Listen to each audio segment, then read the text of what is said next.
Elementary school students voted. A state honored the result. A nation divided. In 2005, South Dakota named fry bread its official state bread. The bill came from a civics classroom at Antelope Elementary School in Sioux Falls. The children meant well. That is not in dispute. What they did not know could fill a history book. Within months, across Pine Ridge, Rosebud, and Standing Rock, the reaction split communities down the middle. Some Lakota elders said, "Yes, this is our survival, acknowledge it." Others said, "You are celebrating the evidence of what was done to us." Both voices were native. Both were serious. Neither was wrong. This video will not tell you which side is correct. It will give you both arguments at full strength and let you sit with the weight. Because this debate inside Native communities, between Native chefs and Native poets and Native advocates, is one of the most important conversations in American food politics right now. And almost no one outside those communities has heard it told fairly. That changes today. The word that matters here is sovereignty, not just land sovereignty, but the sovereign right to name your own survival. Fry bread is 5 ingredients: white flour, lard, salt, sugar, baking powder. Not one of those 5 existed in any pre-contact Diné diet. The Diné are the people the outside world calls Navajo, the largest land-based nation in the United States, roughly 17.5 million acres. In 1863, the U.S. Army forced between 8,000 and 10,000 Diné people to march 300 miles to Bosque Redondo in New Mexico. 300 miles is roughly the distance from New York City to Boston and back again. On foot, in winter, under military guard. Hundreds died along the way. The walk had a name, the Long Walk. At Bosque Redondo, a place the Diné call Huelte, the government issued rations: white flour, lard, salt, sugar, baking powder. A woman at the distribution table received a cloth sack of white flour, a substance she had never cooked with in her life. The alkaline hardpan around her was nothing like home. The mesquite and piñon were 300 miles behind her. She mixed the flour with lard, salt, and water. She flattened it with her hands. She dropped it into boiling lard and watched it puff and brown. The smell was foreign. The texture was soft where traditional cornbread had been dense, but it kept her family alive that night. That is where fry bread comes from. Not from a traditional recipe passed down for generations. From a ration table at a military detention camp. The Smithsonian National Museum of the American Indian has documented this origin in full. In 1868, the Treaty of Bosque Redondo allowed surviving Diné people to return home. Fry bread survived the return journey too. It was the one food that could be made from rations. The government continued to distribute under treaty provisions. The flour sack traveled back across those 300 miles. The technique did not get left behind. And so fry bread became part of the Diné world. Not as tradition, but as a scar that had somehow also become a meal. Now, here is where this story gets more complicated, not less. The Diné Long Walk is one event, one forced removal, one ration system, but there are 574 federally recognized tribes in the United States, 574 more distinct sovereign nations than there are countries in the European Union, which has 27 members. Each of those nations has its own food tradition, its own displacement history, its own ration story. The Lakota received commodity rations through a different system, beginning with the reservation period of the 1870s and 80s. The Ojibwe, the Cherokee, the Muskogee, the Kickapoo each arrived at fry bread through parallel but distinct forced removal events. Treating fry bread as one pan-tribal symbol flattens all of those distinct histories into a single story, and each of those nations has the sovereign right to interpret its own history for itself. That is the first fault line in this debate. By 1974, fry bread had crossed all of those tribal lines regardless. The American Indian movement and intertribal gatherings of the Red Power era served fry bread at community events across dozens of nations. It became something shared, a symbol of collective survival across the full breadth of federal removal policy. A food that said, "We are still here, in every fry pan, on every reservation, at every gathering." And that is the foundation of the first argument in this debate, the reclamation argument. Sherman Alexie Oglala Lakota poet, one of the most widely read Native writers of the 20th century, articulated this case in his 2000 poem called simply Fry Bread. He described it as the story of our survival, not the story of our defeat, not the story of what was taken, the story of what remained. That distinction matters enormously to the reclamation camp. Their argument is not that fry bread is traditional. They know it is not. Their argument is that survival itself is sacred, and that the food of survival deserves to be honored as such. A Diné family in 2024 making fry bread in their kitchen is not celebrating the long walk. They are celebrating the grandmother who made it at Bosque Redondo and lived. They are celebrating the fact that the technique crossed 300 miles of desert and still exists. The smell of fry bread, hot lard, flour browning at the edges, salt rising in the steam carries memory that no policy document can carry. That sensory connection to survival is not nothing. To the reclamation camp, it is everything. Sherman Alexie's framing says, "We did not choose these ingredients, but we chose to make something from them, and that choice is ours." The food does not belong to the U.S. government because the government issued the flour. It belongs to the people who transformed it into sustenance under conditions designed to destroy them. That is a serious argument. Now here is the equally serious argument on the other side. In 2013, Suzanne Schoen Harjo published an essay in Indian Country Today. Harjo is Cheyenne and Haudilgi Muskogee, a prominent Native rights advocate and journalist who spent decades fighting for Indigenous political and cultural sovereignty. She did not mince her words about fry bread. Her exact words, "Fry bread is emblematic of the long tenure of hunger and poverty. It can kill you." She continued, "Indian people need to be free of the myth that fry bread is traditional, because it never was. Not a dismissal of Native culture, a defense of it." Harjo's argument begins with a medical fact the reclamation camp does not dispute. Type 2 diabetes affects Native American and Alaska Native adults at a rate approximately 2.3 times higher than non-Hispanic white adults. That figure comes from the CDC's 2022 National Diabetes Statistics Report. That gap 2.3 times is not a coincidence of genetics. It is, Harjo and others argue, a direct consequence of generations of commodity food dependency initiated by federal ration policies beginning post-1863. The flour, the lard, the sugar, the salt, the baking powder, 5 ingredients imposed on bodies that had evolved over thousands of years eating bison, wild game, corn, squash, beans, and dozens of plant species specific to each nation's homeland.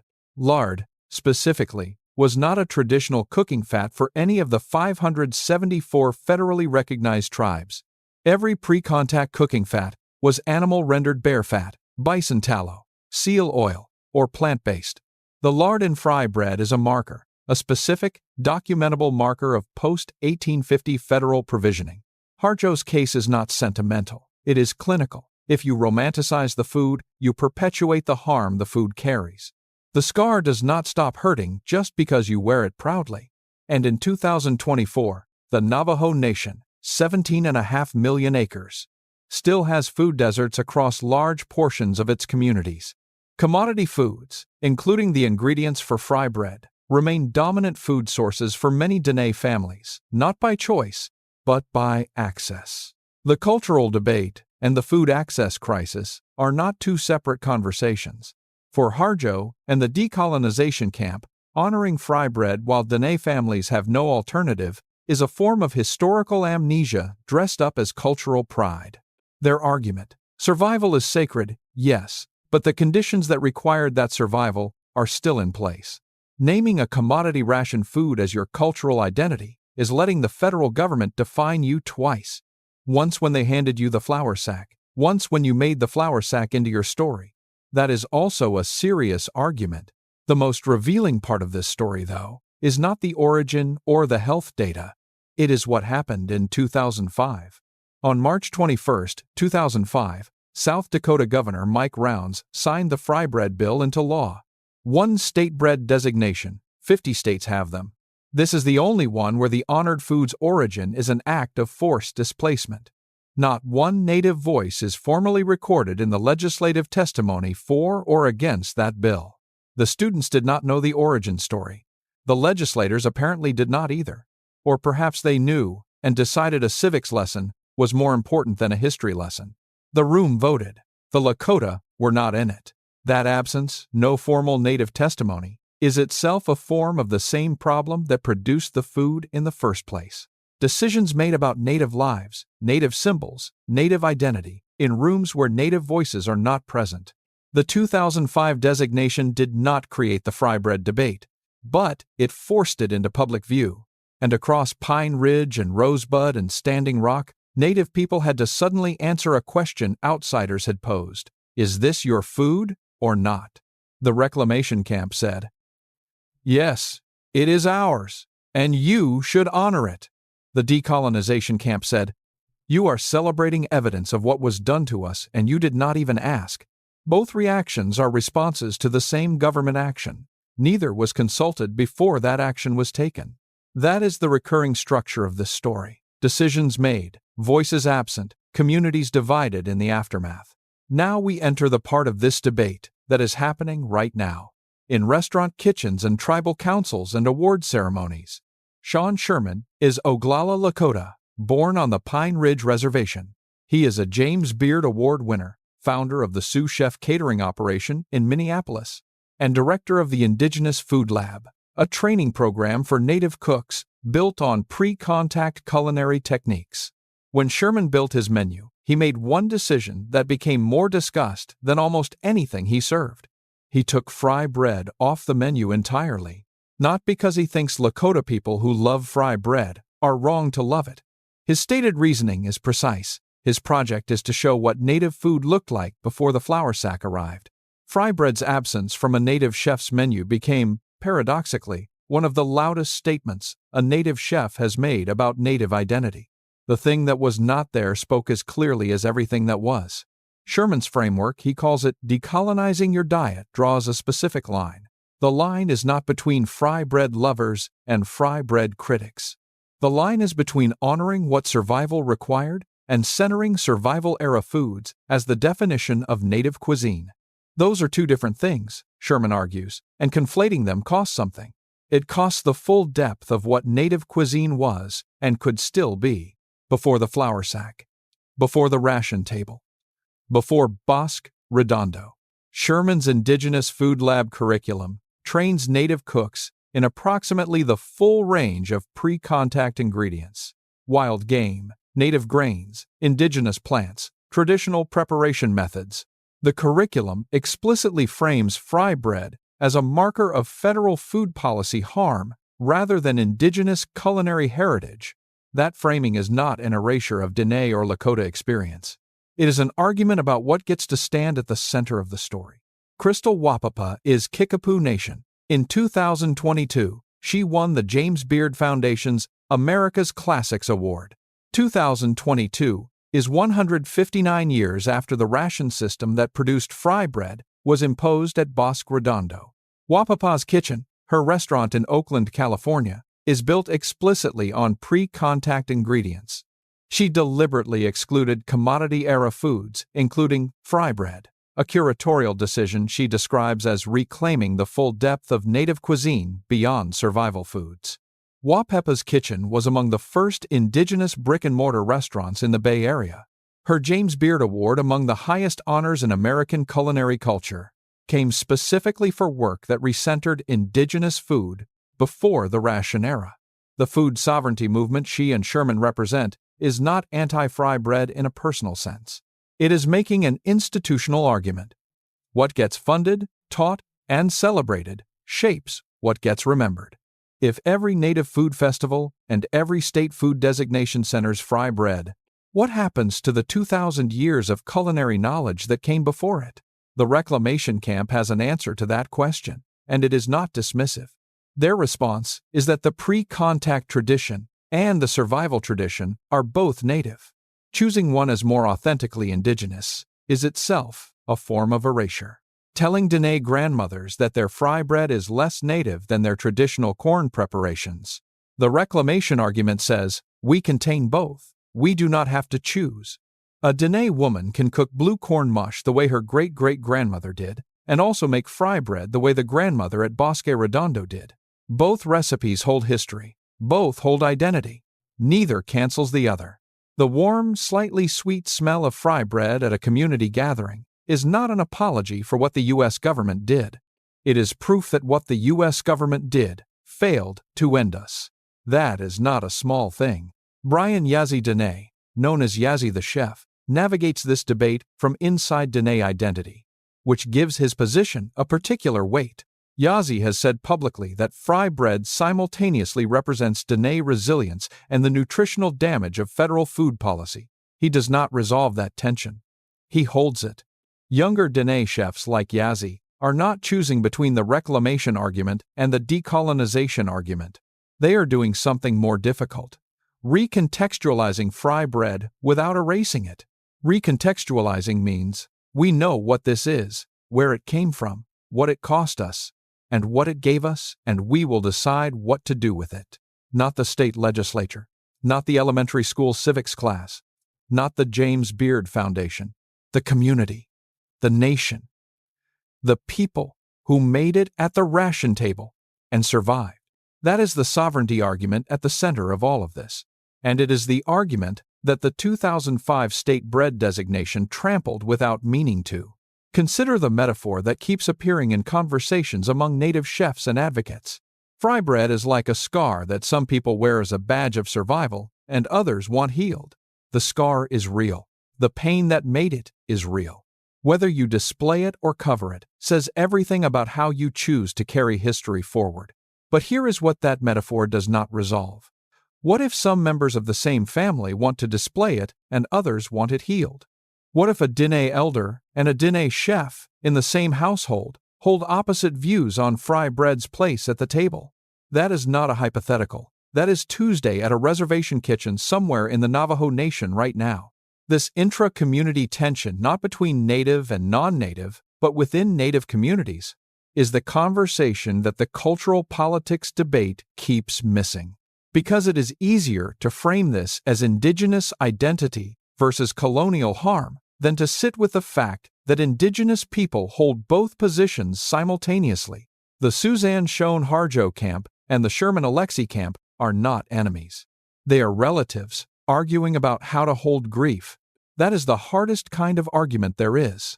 Harjo's position, it can kill you, is a statement of love, not contempt. You do not spend decades fighting for native rights and then attack native food out of indifference to native survival. Her argument is that romanticizing fry bread keeps native communities from fully confronting the ongoing damage of commodity food dependency. And she is not wrong that the health data is serious. 2.3 times the rate of type 2 diabetes, not a rounding error, a generational crisis. But Alexie's position, the story of our survival, is also a statement of love, and also not wrong. The people who made fry bread at Bosque Redondo were not celebrating their captivity. They were refusing to stop feeding their children. That refusal to stop, to adapt, to find a way, is what kept nations alive across forced removals spanning from the 1830 Indian Removal Act era through 20th century federal relocation programs. The ration system was applied across dozens of distinct forced removal events across 574 nations. Each nation's fry bread is a local version of the same federal policy crime. Each nation's fry bread story is therefore also uniquely its own. The Lakota version is not the Diné version. The Ojibwe version is not the Cherokee version. Treating them as identical is the same mistake as treating the 574 nations as one people with one story. It is the mistake the 2005 designation made without knowing it. A state bread for South Dakota, named after a food the Lakota made from rations, proposed by students who did not know the origin, signed into law without native testimony. One of 50 state food designations, the only one where the origin of the honored food is an act of violent displacement. That fact does not make the elementary school students villains. It makes the absence of the origin story in public education visible in a way that is hard to look away from. If the students had been taught the Long Walk of 1863, would they have chosen differently? We do not know. We cannot know. But we do know that the conversation around the designation happened entirely without the historical context that makes fry bread what it is. That is not a small gap. That is the entire story being absent from the room where the decision was made. The structure of that absence, decisions about native symbols in rooms without native voices, is not a 2005 anomaly. It is the pattern that produced the Long Walk. It is the pattern that produced the ration table. It is the pattern the food sovereignty movement is actively working against. Sean Sherman's Indigenous Food Lab is not just a cooking school. It is a claim that Native people will define Native culinary identity. Not state legislatures, not food festival organizers, not documentary filmmakers. Crystal Wahpepah's decision to exclude fry bread from her menu is not a rejection of Kickapoo survival. It is a statement that Kickapoo cuisine was rich and complex and alive before the federal government handed her ancestors a flour sack. Brian Yazzie, holding both truths simultaneously, resilience and harm, pride and grief, is not indecision. It is the most honest position available to a Diné chef in 2024. Because the Navajo Nation's food deserts are real, the flour sack is still present. The ration logic has not ended. When fry bread ingredients remain dominant food sources for many Diné families not by cultural choice but by access, the cultural debate cannot be separated from the food access crisis. That is the knot that neither the reclamation camp nor the decolonization camp has fully untied. Reclaiming fry bread as symbol without addressing the food system conditions that make it a dietary default is incomplete. Critiquing fry bread as colonial harm without addressing those same food system conditions is also incomplete. Both arguments, at their best, are pointing at the same thing. The federal food policy architecture has not been dismantled. The ration logic is still running. The commodity food system is still in place. Fry bread is still being made in Navajo Nation kitchens, not only as cultural choice, but as nutritional necessity.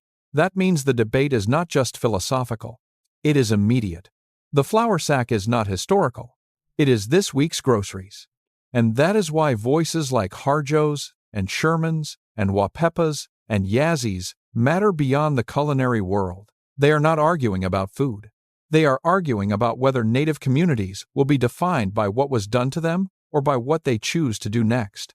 The fry bread debate, at its core, is a sovereignty debate. Who has the right to name what this food means? Not South Dakota, not a civics classroom, not a documentary channel. The Diné woman at the Bosque Redondo ration table did not get to choose her ingredients, but she chose what to do with them. Her great-great-grandchildren are making a different kind of choice about whether to carry that particular adaptation forward, recontextualize it, center it, or move beyond it. All of those choices are valid. All of them are Native. And, critically, none of them require outside permission. That is the consensus point where Harjo, Sherman, Alexi, Wahpepah, and Yazzie actually agree, even if their conclusions differ. The right to decide belongs to the community. The right to name belongs to the nation. The debate itself, the disagreement, the tension, the unresolved weight is an exercise of that right. Native communities arguing internally about fry bread are doing something important. They are deciding for themselves. That act of internal deliberation is sovereignty in practice. The problem is not that Native people disagree about fry bread. The problem is when that disagreement happens in a context where the surrounding policy architecture still limits real choice, where food deserts mean the pre-contact diet is aspiration rather than option, where commodity foods are still the economic reality for families across 17.5 million acres of Navajo Nation land, where a state-bred designation can happen without a single line of Native testimony in the official record. The debate is real. The constraints are also real. So where does that leave us? In 2024, watching this argument unfold in restaurant kitchens and tribal council chambers and award ceremonies, it leaves us with a question that does not resolve cleanly. Is fry bread proof that we survived, or proof of what was done to us? Suzanne Shon Harjo says it is proof of what was done, and honoring it is amnesia. Sherman Alexie says it is proof that survival itself is the story worth telling. Sean Sherman says the question itself is a trap because centering survival-era food as identity lets the federal government define native cuisine twice. Crystal Wahpepah says there is a deeper indigenous culinary identity that fry bread has been obscuring for 160 years. Brian Yazzie says both truths are Diné truths, and a Diné chef gets to hold both. Every one of those positions comes from a native voice. Every one is grounded in documented history.